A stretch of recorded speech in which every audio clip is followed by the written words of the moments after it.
Bayangkan sebuah rumah berdiri megah ya, arsitektur joglo khas Jawa di tengah-tengah komplek militer pastinya, modern tertata rapi, tapi Sunyi, terisolasi, menyimpan rahasia busuk, terkunci rapat selama berbulan-bulan.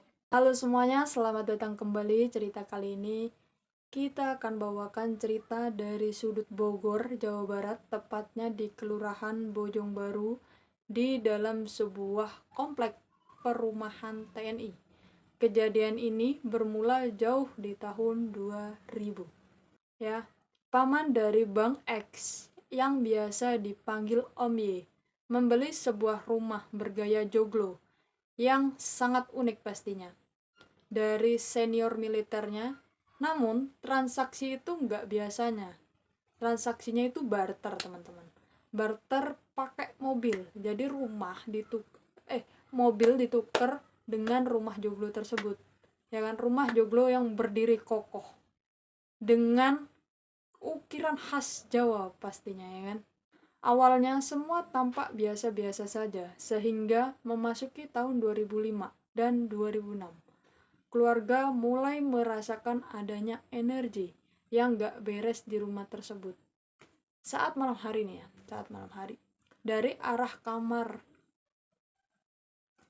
bagian belakang ya, gedung bagian belakang, sering terdengar suara perempuan menyanyikan tembang Jawa atau nyinden.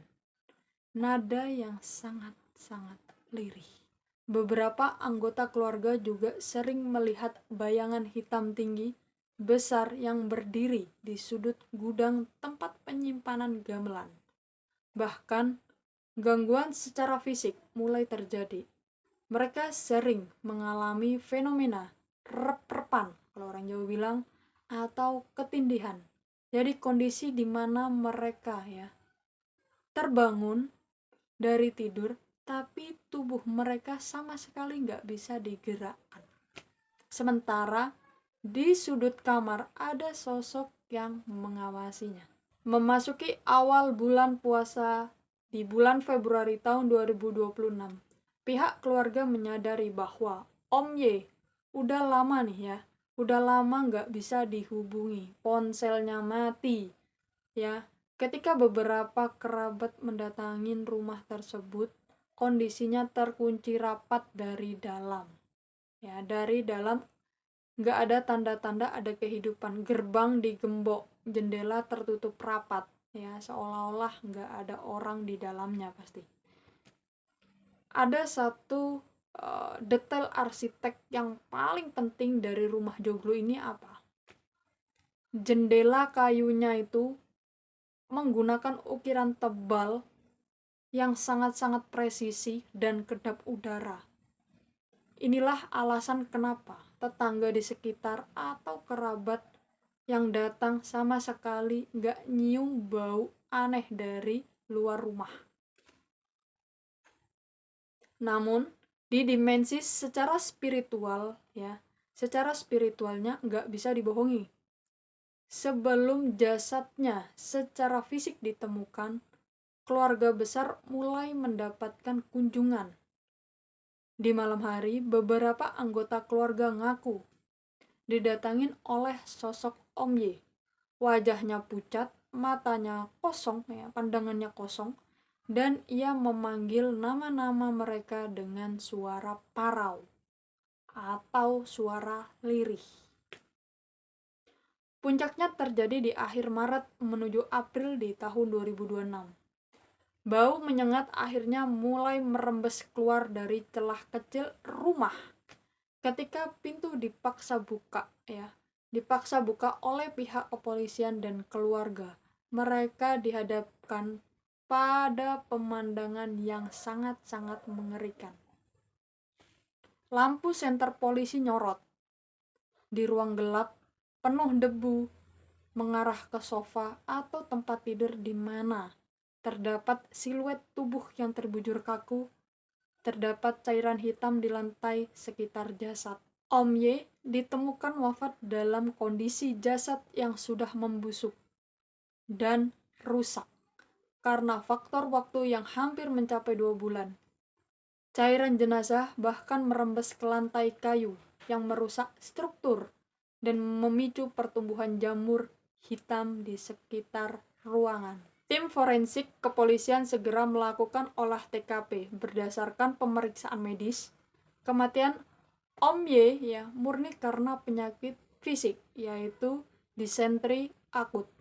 Penyakit ini membuat Om Y kehilangan banyak cairan tubuh secara drastis. Dalam waktu yang sangat singkat, membuatnya sangat lemas hingga akhirnya kehilangan kesadaran, tanpa sempat meraih ponselnya untuk meminta bantuan. Secara medis, kasus ini ditutup, namun secara spiritual, misteri baru saja dimulai.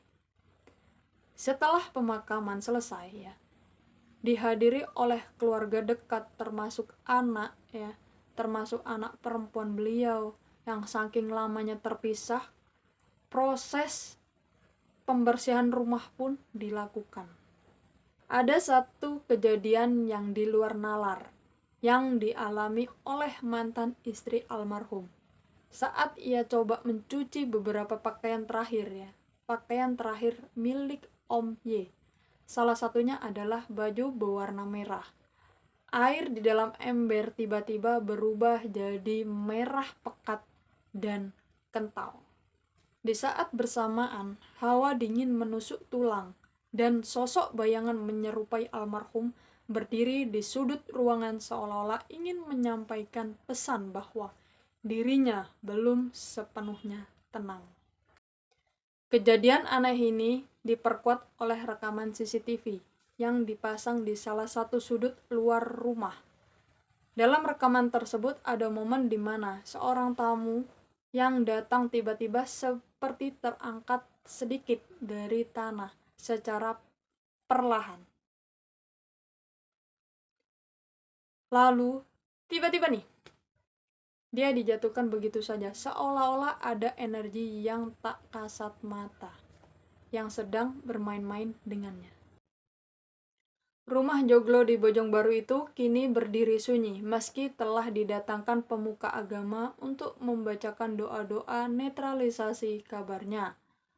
Sosok putri masih sering terlihat menari di balik jendela ukir. Di balik jendela ukir itu pada malam-malam tertentu, menunggu bagian tubuhnya yang terkubur di sana untuk bersatu kembali. Terima kasih banyak yang udah nonton sampai selesai. Sampai jumpa di cerita selanjutnya. Bye-bye.